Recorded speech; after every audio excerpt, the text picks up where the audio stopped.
Hello, everybody. Dr. F Scott Feil here, and I wanted to give you a quick update on our main sponsor, Ice Shaker. If you're looking for a water bottle, a coffee cup, a protein shaker bottle, I have great news. Your search has ended. Ice Shaker has shaker bottles, tumblers, sports bottles, and the newest addition, and my personal favorite, the gallon and half-gallon jugs. These bad boys are both massive and sturdy and keep drinks cold for hours on end. This has been my answer to making sure I drink enough water throughout my day. I've still kind of come around to the protein game and I'm new at it still, but when my doctor advised me to increase my protein intake, I turned to powdered shakes. Every other shaker bottle on the market had its issues, but Ice Shaker is the only one I tried that was vacuum sealed, had no issues with clumps or smell, and it really kept my drinks the right temperature. I love this product and I love the company and the guys behind it as they are doing amazing things and simply winning. Not only in the world of shaker bottles and sports bottles and tumblers, but in the game of life. Their partnerships and charitable donations have not gone unnoticed by the Professors of Profit Pops crew. So if you want the best beverage consumption and protein shaker solution on the market, check out the link in our show notes to grab yours today. You can even customize them with laser engraving, just like I've got here for our pteducator.com, right? And, I promise you won't be disappointed with these stainless steel products. They're all colors, all sizes. You've got to check them out. Ice Shaker, let's shake things up.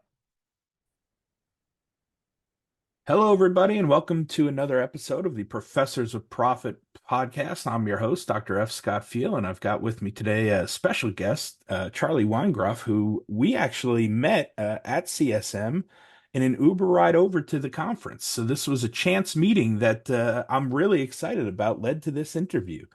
Charlie, thanks for coming on, man. Yeah, it's I'd be lying if I don't try/enjoy when those things happen. There's got to be some level of like-mindedness if we're going to the same space. And ... we don't know each other very well, but you never know who's going to be your next best friend. So to share a ride or to, hey, can I sit down here? Maybe a little bit of that comes out of Nobody Eats Alone. I don't know the author of that book, but yeah, we took a short ride over there. The other thing is I've been a physical therapist 25 years in August, and that's the first CSM that I've been to, and I'm probably not very either known or have a high affinity for that crowd. And everybody's a good person. Nobody beats their kids and robs banks. But yeah, I never even been to a CSM. I don't think I've ever been to maybe one or two national conferences, but I was probably working as a consultant in one of the booths. So all the better to meet a new friend at something like that. Yeah, like I said, chance meeting that turned into something awesome. So I'm Yeah. excited to chat with you today. Cool. Tell us a little bit about your business. Tell us about your business model because I think what you're doing is really interesting, and I love the direction you're going. So tell us all a little bit about it. Well, as far as a revenue generation, and I'm not going to be presumptuous that anybody knows anything about me, especially since if your target is closer to the APTA world, that I'm not terribly well known. But in other spaces, I have a lot of different things that I do over a 12-month period. But I think what you're asking about in terms of business, of where we set up shop and we're available to provide our version of physical therapy services. And when I say our version, everything is moral, ethical, and legal. I'm not sure that there is I'm not sure everybody would always see it the same way. Certainly not anything legal, but basically I'm a solopreneur, and I don't know that that's a real word. If I go to a vacation, I don't make as much money. So that really doesn't make me, in my definition, as much of a entrepreneur or business person. But I do have people that work with me where there is some passive revenue. I've got a lot of different internet-based things that's passive revenue. But basically, I just work for myself. And the it's interesting because I really want to make sure that there's gravity to what I'm saying and nobody has any condescent. This is just two dudes talking. Yeah. But if we read the Practice Act, there's lots of things that people don't do. And when we look at whether you're an entrepreneur, not necessarily what I am, I'm a solopreneur, but they're very similar. They're close cousins. We have to look at the market, and if there's a pothole in the street, somebody has to get paid to fill it in.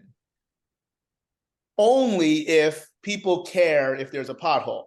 So when we look at what do people want, and part of the gap in the market that we're providing is licensed physical therapists that have the highest degree of credibility. I didn't say skill or talent, but credibility in the market. But the service is positioned for people that may not be injured. And clearly that's a gap. Not only is that a gap, because if there is any condescent to this, take it as such. I think there's a lot of really, really good physical therapists that wouldn't have any idea what to do with someone if they said, I feel great. I'd like you to make me better. I think that's my opinion. More importantly, that market is much readier to pay cash.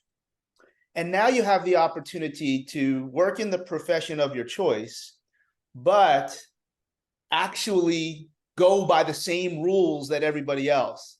Now, here's a challenging statement that I'll finish with, where I don't believe that just because I chose to be a physical therapist, I am compelled to have to run or earn or generate revenue in this other fashion. I'll give you an anecdote. After I came back from the Marine Corps and I was in New York City, and that's kind of like where my solopreneurship started. Very early, probably within a year or so, this gentleman is well known in ownership of professional sports, etc.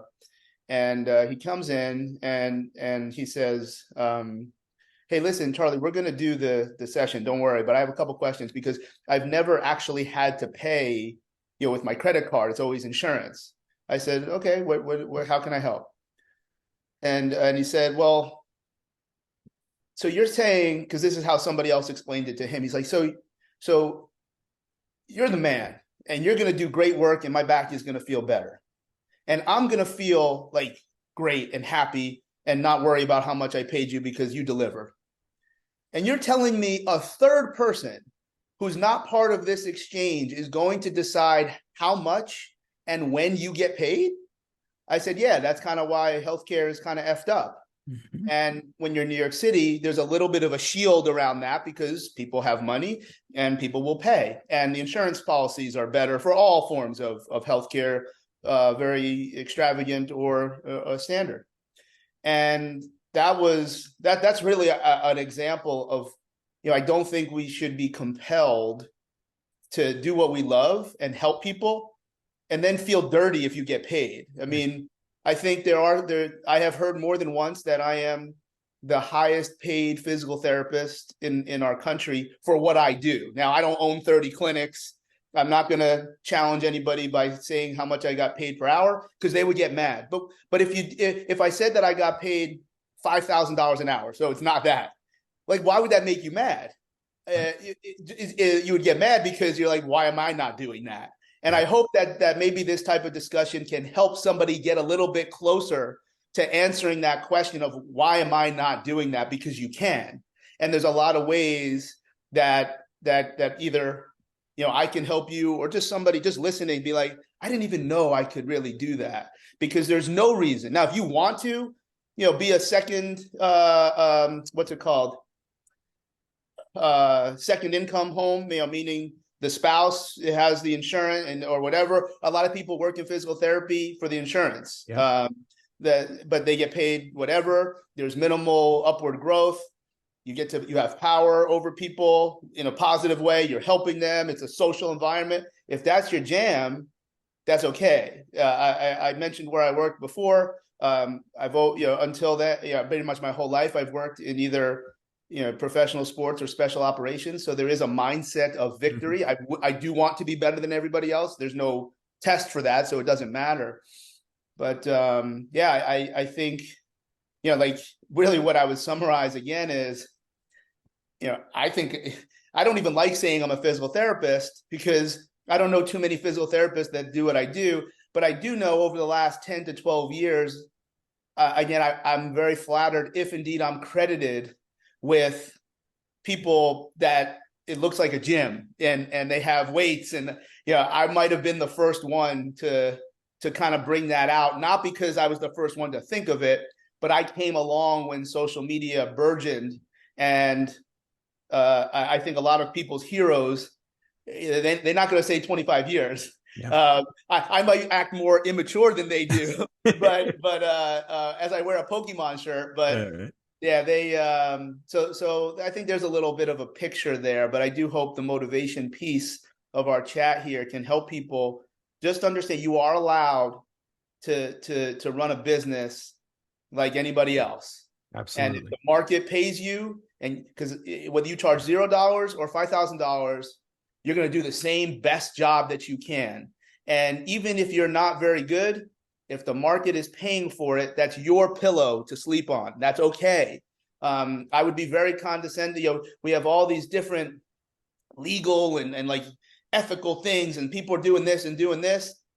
And in-network physical therapists are seeing like 5 people an hour, trying and practicing based on how many codes they generate, et cetera, et cetera. But nobody talks about that. Like that's allowed. Where the owner, who is a licensed physical therapist, because obviously to own a business you have to have the degree.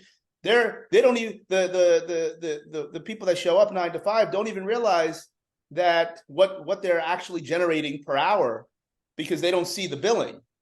And that business owner might be making anywhere between 68 to 75% on your dollar. So there's a lot to unwrap there. Yeah, for sure. And I think, the biggest thing for me from this conversation is like thinking outside the box, right? Like you mentioned that you have some passive revenue streams too, right? Can you talk a little bit about some of that stuff and some of the things that people can think about outside of treating patients? Yeah. So my space in the universe is probably closer more to fitness, where there is much bigger affinity to consuming continuing education without credits. Again, if there's any condescent to that voice, then take it. There's most physical therapists rank and file, particularly the ones that we were in the giant conference, would not be there if they weren't getting credits for their state or certifications, or somebody else didn't pay for it. In fitness, because there's more of an aggressive mindset, people will consume education and pay for it, even if there's no credits for it. They'll use their own money to do it. Okay. So in 2009, I was approached to do a series of seminars at Equinox, which is a big time, very, very high end gym. Depends what part of the country, if you know what it is or not. And what they wanted was, how do you, for their highest levels of trainers, how do you bridge the gap, which is not a term that I use. I don't like that term. There is no gap. But at the time, we should all look back at things that we said and be very angry and upset that we use such stupid terms. There is no bridging the gap. None. Zero. It doesn't exist. So to do a seminar of bridging the gap between physical therapy and personal training. And part of the deal was I got to film. And to film, like I said, like the Equinox logo is going to be in the film, and we're not editing it out. Like that's really what I'm asking for. Right. And I got it. So I took the money that I made from one of the seminars and I just put it all back into this filming of this 3-day seminar. And it was called at the time Rehab Equals Training, Training Equals Rehab, and it was meant to be catchy. Apparently I didn't even make that up. Someone made it up years ago, which no one knew. But I have the trademark on it. And really what I was trying to demonstrate is that we're all just applying different strategies to the same human being. So if your shoulder hurts, the PT should do that. But if I can show the trainer the exercises and we trust them, which is a big if, then why can't they do the exercises? They're not better at it than me if I show them how to do it, because that person was still going to go to see the trainer to train the rest of their body. And that, of course, extrapolates to lots of biology, and this is the way it should be. To think that the physical therapist is the only person that should be touching someone because their shoulder hurts is asinine. That is not part of my message. Now, if the physical therapist is competent to do all of those things, then great. Good news: the physical therapist can also margin the profit from a trainer. The trainer cannot margin the profit from the coach. So that became my first digital product. And back then, when it got released in 2010, it was a DVD, like where, and I think, I have a lot, but everything is now on a streaming platform where you get it. There's no membership. You buy each one. We'll probably get to a membership soon, because I think there's up to like 7 or 8. And it just became T equals R. Like, it stands for train equals rehab, which has a lot of different meanings. But we have that passive income now. It's this, you still have to take the time to film it once, and then that's not a cheap thing. But again, we were doing showing things that, number one, never showed how to deal with somebody in pain, because my ethical standard, which is obviously not shared by others, you have circus characters that will tell you to go to the pain cave or absolute craziness, that you're telling a DIY. You're not even coaching them. You're putting some digital product and tell somebody to push through pain, when there's no evidence in any way, shape, or form that that's not medical or some type of serious orthopedic, like a flap of a meniscus. So there was zero teaching of pain. There was zero manual therapy, and there was zero diagnosis of orthopedic conditions. All we're going to say is your knee hurts. And then we built out this model of how you would go about providing fitness while the therapist handled the segment or segments that were in pain. And that got a lot of people excited, both medical and fitness.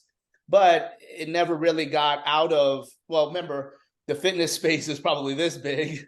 And then what I call the APTA crowd is like this big. It never really got out into that because you had opportunity for the medical side, it doesn't have to be physical therapist, to get some exposure to these other things that maybe they didn't know a lot about. And so that all lives on a streaming platform that's passive after it's made. So that's if that's out of the box, then that's I'm not going to use this as a marketing opportunity for me. People can find me and do that, but we have one coming out. And look, we use tried and true internet marketing strategies that I have multiple either business coach or business consultants that I learn how to sell stuff online, and I go through what I did, but as I already mentioned, there are other people that don't do that, which I don't care for, but it's okay. Everybody has their own pillow on which to sleep on, and making money for your family is only for you to decide. If somebody doesn't like what I do, that's fine. If I don't like what somebody else do, that's fine. We're all allowed to have opinions. Yeah. So let's talk business a little bit here. Like, the funny thing is, like, whether it's an online business, whether it's a service business, whether it's a physical therapy practice, most businesses are more alike than they are different, right? There's principles that all businesses have to kind of follow to be successful, right? What are some of the things that you recommend if somebody comes in and says, I think I'd like to start a business? Yeah. How would you recommend? What are some things they should look out for? What are some recommendations you have for them? It's almost like you set this up on a tee here, Scott. You've been reading my stuff. Number one, the 3 rules to a good business. 3 rules. And then there's a lot of dialogue and anecdote under each one. Number one, you have to sell something that people actually have the money to buy. And really where that gets into is you have to set up your shop, which can be the world, aka the internet, or close to your house, except you never bothered to think that your zip code can't support the purchase that you need.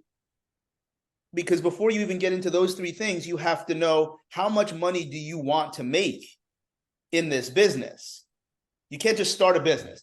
What do you want to do? What do you want to accomplish? I want to make a lot of money. I'll ask you again, what do you want to accomplish? You have to, I need $1,600 every 2 days. Okay, well, why? Because of this. And well, listen, do you want to take your kids to practice? What do you mean? Do you want to take your kids to baseball practice? Because that's going to happen between 3:30 and 4:30. Well, what happens when the people, do they have the money? There's a lot of people that have the money between 3:30 and 4:30 because they don't take their kids to practice. What do you want to do? And asking that big question, because it's not about money, but of course you have to decide. You decide the first time how much you charge. The market decides after that. You decide how much you charge, and that amount is based on the life that you want. Do you want to do you like having 3 cars in the driveway? Do you like going rock climbing? One is a lot cheaper than the other. One takes a lot more time than the other. You have to have this plan of and it's not easy, because you have to ask questions that are really critical and that'll constantly be changing. But number one, do people have the money to give you for your business plan? That's number one. And all of the things that come along with that. Number two, not are you good at what you do? Are you different at what you do than somebody else? Being good or being awesome and getting great results as a physical therapist is a form of being different. Now, that's hard to talk about, because anytime in our profession or any type of direct human service, whenever somebody says, I'm better than him, there's this implication that you also said that they beat small dogs. Like, this is, but if you're great at what you do, that is not alone, because nobody believes that until you actually show them. This is not marketing. It can become marketing, but you have to be different. So you can be garbage, but if you have great marketing, you're different. You can be garbage, but if you have this amazing, black light and gym, and you can be awesome. You could have incredibly attractive individuals at the front desk, and everybody gets free coffee and a t-shirt and a water bottle and a little backsack. That makes you different, because somewhere else they don't give you free coffee. So you have to be able to demonstrate that you're different. Otherwise, what sets you apart in the market? Nothing. Well, I'm great. I'm going to get great results. That wasn't the question. Of course you're going to get great results. The question was, what are the concepts to setting up this business? And I don't know your audience, so I'll have to think about how to say the third one. You have to have a set. You have to have a chutzpah, I believe they call it. All right, fine. Look, yeah. It has to be in you to have the risk. You have to be able to take risk. Yeah. You have to be comfortable being in the fight and being ready to lose. And that not everybody's cut out for that. That's why some people would rather top out at 100 and change, being the director of a clinic, working 40 plus hours a week, because it's just not in them, or what they think is not in their life. Oh, but Charlie, I can't take a step backwards. I have 2 kids. Oh, whoa, I'm done talking to you, because guess what? Do you really think your kids are ever going to cost less than yesterday? So it's just not who you are to be an entrepreneur, and you'll never make more than 100 and change, different parts of the country, I think is fair. You'll never. And by the way, the person that you work for, he or she did have a set of balls. They did have because that worked for them. But none of those things, even if you have all 3, I think if you have all 3, you do it the right way, you're going to have legs. But you still have to, as part of the third one, you have to have a business concept, which is called burn rate. Because just because you have everything set up correctly from day one, it's not like you're going to be, generating, $1 million a month, right off the bat. So you do need what's called burn rate, which is a slush fund to support the growing period of the business, which often can take, I think, a very general business concept that is not exclusive to healthcare or physical therapy is 18 months. 18 months is when you're going to make that's what you're going to make. You still have to keep putting money into the business. You're going to have attrition, you're going to have growth, and you're going to have 18 months. That's who you are. So if you don't have 18 months to actually learn, is this business viable? Am I ready to sell this? Am I ready to open up another facility? What am I ready to do? So part of having that risk profile, we got to be able to hang out and stick this out for 18 months.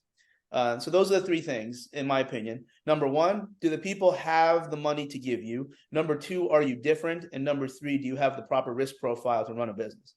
Yeah, I like that. Charlie, what's some of the best advice that you've been given, whether it's business specific or even beyond that, that's kind of helped you to grow the ladder of success, if you will? Oh gosh, there's so much. I mean, I think one thing that's probably very in line with this piece was my business mentor at the time. We sat down for hours answering all of the questions of like, what do I want to do in my life? Because if you don't have, it's like navigation. If you put in, I was just on a call with one of my business partners for some other product in Knoxville, Tennessee. So if I go on to Google Maps and type in Knoxville, Tennessee from West Palm Beach, Florida, I'll get there. But I'm going to get to I have no idea where in Knoxville Lisa is. The more specific you can be, the more precise your business model will be. And it's everything. So when I take a consulting call and we say, well, what do you want to do? Well, Charlie, I want to do what you do. I want to have like a facility that, we train people, and I'll ask you again, what do you want to do? And then you start to get into the questions of, what are your bills? Like what do we need to accomplish? Business is about making money. Maybe there's another, I learned this, but these are my words. There are two goals of business. Number one, be able to make money doing nothing. That's a business owner. A true business owner is not front of the house. They are somewhere now that they're never doing nothing. There's always key decisions. But when I say doing nothing to somebody that's probably listening, it's like, I don't want to do nothing. No, your job is to grow the business, which is not front of the house. You need to trust people and let them do the right things. You're going to build the systems. You used to be in front of the house. The goal of business is to get paid a lot to do nothing. The second goal is that you are so good at getting paid to do nothing that somebody else is going to give you a whole lot of money so they can do your nothing, meaning they're going to buy your business. Not every business has to sell. Like for me, I'm a solopreneur. I'm not going to sell. I don't have anything to sell because I'm not a business person. I use business concepts. So when you start to learn that, so then the first thing that came to mind was in New York, when you start to blow up, and obviously, making money in New York City can be very intoxicating. Hollywood isn't exactly what it seems like, but it doesn't suck.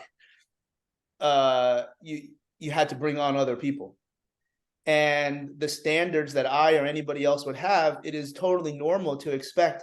Yeah, but like they're not gonna. Charlie, nobody is gonna be you. But 80% of you, 70% of you is still better than everybody else. Now, again, I'm using superlatives. No one is to hear that I am because you should be saying the same thing about yourself. If you don't like what I say it in front of the mirror, and it won't sound that bad. Because you should be. Everybody should think they're the best. If you don't think you're the best, would you like to be public and say that you're like mediocre or you're a B-level player? It's okay. It's okay to think you're the best. You're not going to go around waving a flag. So to be able to bring on other people and trust them, and to trust the people that trust me, that's the only way to grow your base. And then all of a sudden, you can take some time away. You won't make as much because then I'm not working, but then you're making money based on other people's time. And then that's a whole nother lane of management on how much do you pay them, et cetera, et cetera. So those are the things that like to be comfortable delegating the people trust in you. You've got to bestow that trust on others. Have to. Yeah.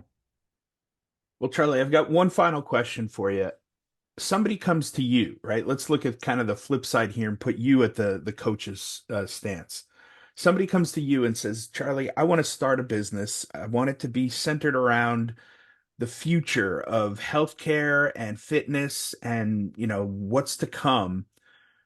How do you set them up for success? What are some of the things that you would look for? What do you think might be coming down the pipeline? What kind of steps do they have to take? Scott, give me some more context, because everybody has a different starting point. Sure. Give me maybe 2 or 3 examples, and I can tell you, because again, you're pumping my tires here, but this is these are the calls that I take as a consultant, and sometimes I feel so bad that I'll be like, hey, listen, I'm gonna hit refund on Stripe. I'm sorry, I couldn't help you. You're not ready to do these things. So give me context, and I'll try to paint it out. Sure. I think telehealth is kind of a big one. I think, some form of virtual sessions is something that people are looking into. Like when Alex Hermosi first started going into like the hybrid model of gyms, right? Like, yeah, you have an in-person gym, but you can have hybrid too. It's like, yeah, well, we could do that with physical therapy too. We're just now getting to it because COVID forced our hand, right? Yep. I think also a lot of, like you said, the online business stuff and offering, information or, things where you can use your skill sets that you've learned in whatever your schooling was to then give, varying information out to people who need it, but Yep. that maybe aren't in your zip code, right? So telehealth is a good way to kind of put your foot in the water and play both sides. Mm-hmm. So let's say you have whatever your 9 to 5 is. Even obviously, it's very normal to even do 313s. Whenever you finish, however long it takes to get home, there are platforms that are very nominal. There's also Zoom that doesn't cost a lot. There's FaceTime. There are all these different standards. Remember, I hate to get into this, but obviously we should be discussing, using platforms that have the highest level of HIPAA security. Mm-hmm. Okay. Anyway, when you get home at 6, you're going to start seeing people at 6:30, and as long as my understanding of COVID made things very liberal, but you can only see people on telehealth where you're going to use insurance and actually provide treatment where you're in the state you're licensed. Yeah. So so now who are you going to get? Well, a lot of people live near their families. So if their that part is a deeper conversation of question and answer. Mm-hmm. But maybe 2 times a week you start putting in 2 to 3 hours of being available. The store that has to be open for you to sell candy bars. And then how do you tell people? Well, I would certainly suggest you should not be telling the people that you're working at 9 to 5. That's entirely unethical. If you do it, hey, whatever, but that's wrong. You should be paying for the acquisition of these your own clients, not someone else, where they don't have the chance to profit on it. And how do you do that? Well, it's just by people that it's your social media, just your social media. No strategies, no Hormozy, no business coach. Just be like, hey, anybody feels like they need this, and now you're also going to have to find a billing service, because you probably are not that person to actually sit there and fill out forms, et cetera, et cetera. I've told you, dude, I'm not even bothering. Like, it's free. I have no patience for this. Yeah. So they're going to take 7 to 10% maybe, but they're also, those services are usually very keen to get the most amount of reimbursement based on the strategies that they're good at. It's called hiring a consultant. So I think doing that is an opportunity to build up some cash so that you can make a move and start to do your own thing. And I think that's now. I know I struggled with the telehealth piece, the thought of like, well, how am I going to help this person if I can't touch them and I can't do passive motion and I can't? Well, somebody standing next to you can do it, and that's hey, look, you get what you pay for here, and you're going to use your oculometer, not the goniometer, and there are exercises that, again, everything has to fit someone's version of evidence-based, but there are exercises that are probably more in the osteopathic world rather than traditional physical therapy that are very, very powerful tools that affect the nervous system in a very, very fast way. It's not magic, especially if you're not even there. And clearly there's manual therapies that look dramatic and amazing things, but they're probably not doing what their course purported them to do, but the person's shoulder is moving more. And I found, like, when we use those, I'm like, wow, that's about as good of a proxy to manual therapy to judge if this was something serious in terms of pain or not. Because if your therapy or exercise significantly minimizes pain in what I call a dramatic fashion, it couldn't have been the pathoanatomy, because you can't change, a torn X. You can't change in 5 seconds. You can make it a little bit better, of course, but you can't have a dramatic change. So starting to learn exercises that maybe don't have continuing education credits for traditional physical therapy can really help you be different, aka get great results in that virtual setting. But you got to get outside the box a little bit. So I think that is something else that's probably for somebody that is more advanced in their business career is bringing different people together, and how do you navigate the challenge? Because every healthcare profession, the business and the profit has to be cordoned to that licensee. So now a chiropractor in most states can kind of own a physical therapist. We could argue if that's okay or not, but that's the way it is. A medical doctor and a DO can own the physical therapist. A trainer cannot. You and I cannot. We can buy an MRI tube, but then we have to have a medical director because the law does not allow us to. So how do you navigate all those different diagonals? Well, you just pick the right people. Yeah. And stay at the highest level of ethics.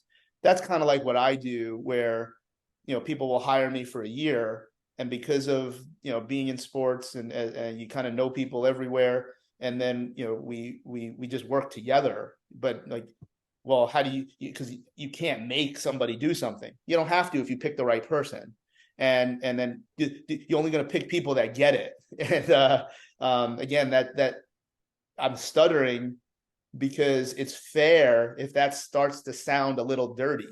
This is not the orthopedist owning the garbage physical therapy clinic. I refer to surgeons way more than they refer to me. I'm not a magician. And then all of a sudden it becomes really, really cool. Hey, all I want is that when I send you somebody, doc, it's like your grandmother's on the phone. I don't care if you ever send me anybody. I don't need you. Now, where the value is that, when I get patients, Charlie, hey, listen, before we do anything here, I just heard that you're kind of somebody that can help me get into a certain doctor. So you can look at my knee or do whatever you have to do, but I really just want you to get me an appointment at so-and-so. My time was purchased and I delivered what the customer wanted, and I still did my fiduciary responsibility. Would I have gotten the doctor's appointment if I saw absolutely nothing at all? Maybe, because that's what they wanted. And I don't know that that's illegal. And I don't know that I am so grand that I can figure everything out. They came to get so how do you have this team? And that started to become really cool. It's like, hey, Charlie, I don't know if you know anybody. I'm just shot in the dark. You got anybody at Mayo Clinic? And I'm like, Minnesota or Phoenix? What do you want to do? So there's how do you get people to work together? And then provide this umbrella that actually sounds like fantasy land. It's not impossible. I think a lot of my messages are not easy, but they were able to happen because of 10012. That's the zip code in Soho. And New York City allowed for this type of things to happen, but they can happen anywhere because here's the model, and you'll just charge less. Or you'll do it with less people, and you may not have the Q rating of somebody, but it can be done. And nobody said you had to charge cash. If you're in a market where the people don't actually have the cash or the credit card to hand you, then you go out of network. Now, I don't know that you're going to really turn it over in network, but maybe you could. There's no rules that, like, once you have the system at the highest level, you find the entry points. I certainly would not advocate for anybody being in network, but I don't think you're a bad person. I don't think this stuff will work because there's no incentive to be different. The only thing that you're different is that you're in the book. So now no one is coming to you because of you. They're coming to you because of the convenience that they think that this is the least financial burden on them. Except, you telling me anybody in network isn't squeezing somebody for all 3 sessions, all 4 weeks? No, you go see somebody else. Nah, just see me once a week. You're going to the gym anyway. If you do these things, now, hey, look, if your knee starts bugging you, I need you to back off. See me once a week. That person has no concept of opportunity cost. That therapist is making more than the doofus in network by seeing 3 times, over a 1 month period. More importantly, the patient is only going 3 times instead of 12. So the time it takes to get there and the opportunity, even for them to spend time with their family, much less earn money. This is I'm trying to condense, 4 days into a talk here, but that's so it's the telehealth piece, because that is a barrier that people became very accustomed to in COVID. And then nothing stops you. I mean, I'm licensed in multiple states. Now, the other thing, going back to telehealth, you are allowed to work with people outside of your state if it's advice only. Right. Wellness type, not. Yeah. So I don't know exactly where it's written down on what is advice and what is not. So if I send you a bunch of exercises, that's my advice. Yeah. I'm not showing you how to do them and whatever. I don't know but you are allowed to do that. And you are beholden to the laws of yours. It would be the other state where you would be potentially practicing physical therapy without a license. But you are allowed to do advice only, which is very common at the physician level, where they don't prescribe. They just tell you what's going on. So I don't know if you should be getting exercises, but maybe that would be akin to a physician writing a script. I don't know that answer. And I don't think anybody else does either. Yeah. But that's that's another piece to the telehealth where you can start to push your business to a larger market.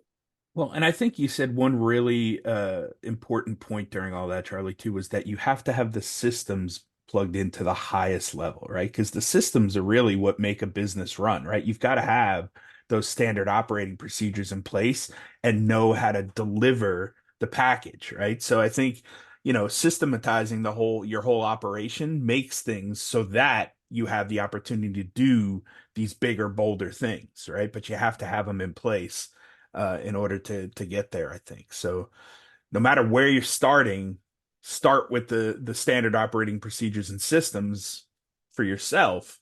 Yeah.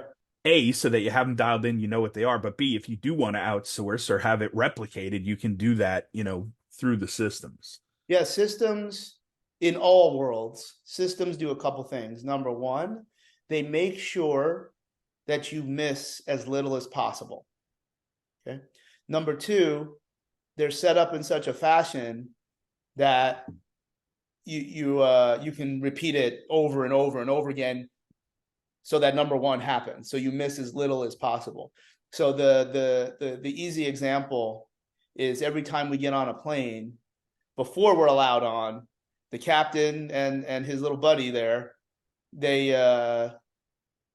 run all sorts of checks and even the one that has never failed in their 30-year career as a pilot, they check it anyway. That way they don't miss anything. And so now we actually, when I was the director of performance for Canada Basketball, we had systems for clinical, which I think people can wrap their head around. We're going to do our therapy this way. We had an entire staff where I was in charge of doctors there. We had a system for how everybody conducted their clinical efforts. Number two, we had a system for how do you analyze data. That's crucial in this space here. Like, you got to learn that between, like, the bookends of the day is where you're going to make the most money in this profession. Why? Because people are working. So from 5:30 a.m. to 8 a.m., you need to be open to sell candy bars. Yep. and probably 4 p.m. to close. You might have a different investment strategy, but you need the data and you need a systematic way to analyze that data. And then thirdly, social systems and processes. How do you actually act, and how do you help people be great human beings? And it's not to suggest that the system is designed by the greatest human being ever, but the person that's designing the system has the authority, the responsibility, and the accountability for the system. That's just their role in the machine. Just because my job is to give you instructions and your job is to follow them, that doesn't make me better than you. It just means my job is that I'm in charge, and your job, because if you don't do what I say, we both lose. And if you don't like me, then we both lose. So those are the systems. I think most people wrap their head around, okay, if someone has pain in this area, we're going to do these tests. That's a system. Now, it's not a complete system, but and of course, everybody has their own way of treating good, better, best. Nobody could possibly be worse than good, of course. But but then how do we look at data to make better decisions off the truth? The data is the truth. And then how do we act? There's a way. It's religion. Like religion means religious is by definition means you do it over and over and over and over again. That is meant to have certain benefits and goals. How you act is so that you get the goals that the machine decides. And again, that's I remember you said you're a professor, you're an educator. There's a system in place, or your coursework doesn't get accredited because we need to know that this graduate has this minimum standard of X. That's a system. And how you're judged is the same way every time. Accountability, responsibility, authority. Those are the models that I think everyone can aspire to have a chance at business. Yeah. Not everybody's going to succeed, but if you put in a lot, if you check a lot of boxes that I talked about, I talked a lot more than you here, but you have a shot, at least in my mind. I don't know. I'm wearing a Pokemon shirt. Why would anybody listen to me? Well, that's the point, man. People tune in to listen to the guests and their expertise and knowledge, not me. They don't want to hear me talk.